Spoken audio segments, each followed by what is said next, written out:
सब कुछ कितना खाली लगता है ना साक्षी, ध्रुव के बिना। खाली?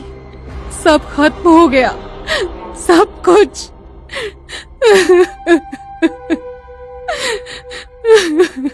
साक्षी, खत्म तो सच में हो गया, लेकिन ध्रुव का एक सपना अधूरा रह गया है, उसे पूरा करना है। उसका बहुत मन था रिजॉर्ट बनाने का, उसे वो जगह बहुत पसंद थी। हाँ, जब वो उस जगह को देख कर आया था तो कितना खुश था। उसने रिजॉर्ट की कितनी सारी प्लानिंग की थी। हाँ साक्षी, इसलिए उसके उस सपने को पूरा करना है। मैंने सारी प्लानिंग कर ली है, कल से वहां काम शुरू हो जाएगा। अब यही एक गिफ्ट मैं अपने बेटे को दे सकता हूँ, वो भी उसकी मौत के बाद। 2 दिन बाद की बात है। क्या? ये क्या कह रहे हो? सर, जरूर वहाँ कुछ गड़बड़ है। कल से हम उस पीपल के पेड़ों को काटने की कोशिश कर रहे हैं, लेकिन पता नहीं कोई उस पेड़ को काट ही नहीं पा रहा है। जैसे ही कोई उस पेड़ की ओर बढ़ता है, पता नहीं क्या हो जाता है, वो वहीं बेहोश हो जाता है, या फिर कोई शक्ति मजदूरों को उठाकर पटक देती है और फिर वे होश खो बैठते हैं। ये सब तुम क्या कह रहे हो? अरे दूसरे मजदूरों को लगाओ वहाँ। किन कामचोरों को लगाया है? जरूर ज्यादा गर्मी के कारण ऐसा हो रहा होगा। अरे सर, गर्मी कहाँ है? 2 दिन से तो बारिश हो रही है, मौसम पूरा ठंडा हो गया है। सर, और एक बात बतानी थी। ये पीपल का पेड़ कुछ अलग सा है, नीचे से हरा भरा और ऊपर से सूखा हुआ है। विक्रम सिंघानिया ने जो सुना उस पर उसे विश्वास नहीं हुआ। उसने तुरंत गाड़ी निकाली और साइट पर जा पहुंचा। वहां उसने देखा कि उसके कई सारे लेबर बेहोश पड़े हैं। अभिमन्यु, ये क्या हो रहा है? सर, यही तो मैंने आपको बताया। मुझे इस पेड़ में गड़बड़ी लग रही है। अगर इस पेड़ को हटाया नहीं गया तो फिर काम कैसे शुरू करेंगे? ये तो बिल्कुल बीचों बीच है। ठेकेदार अभिमन्यु सिंह की बात खत्म होती उसके पहले विक्रम सिंघानिया ने कुल्हाड़ी ली और उस पीपल के पेड़ को काटने के लिए कुल्हाड़ी चलाई। लेकिन जैसा कि अन्य मजदूरों के साथ हुआ था, उसके साथ भी वही हुआ। वो बेहोश हो गए। तुम भी ना साक्षी।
ये सब क्या हो रहा है?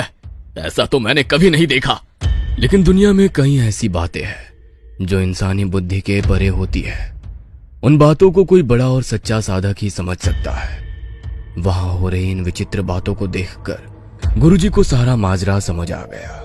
कोई बुरी शक्ति जरूर है इस पेड़ में, जो हमें पूजा से, अनुष्ठान से रोक रही है।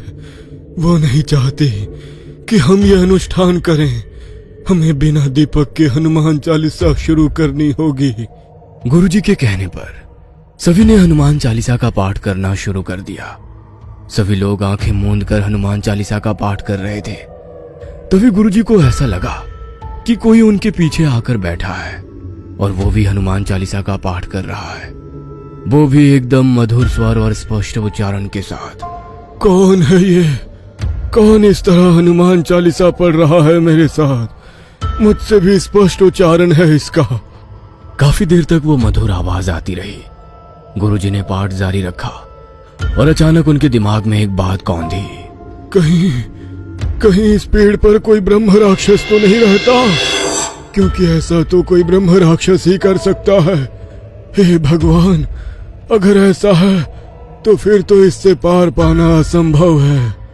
ब्रह्म राक्षस है इस पीपल के पेड़ पर। वो मालिक है इसका, उसे किसी ने जगा दिया है। वो बहुत ही शक्तिशाली है, हर कोई उसे नियंत्रित नहीं कर सकता। इसके प्रभाव से हरे भरे वृक्ष भी सूख जाते हैं। ब्रह्म राक्षस, ये क्या होता है गुरुजी?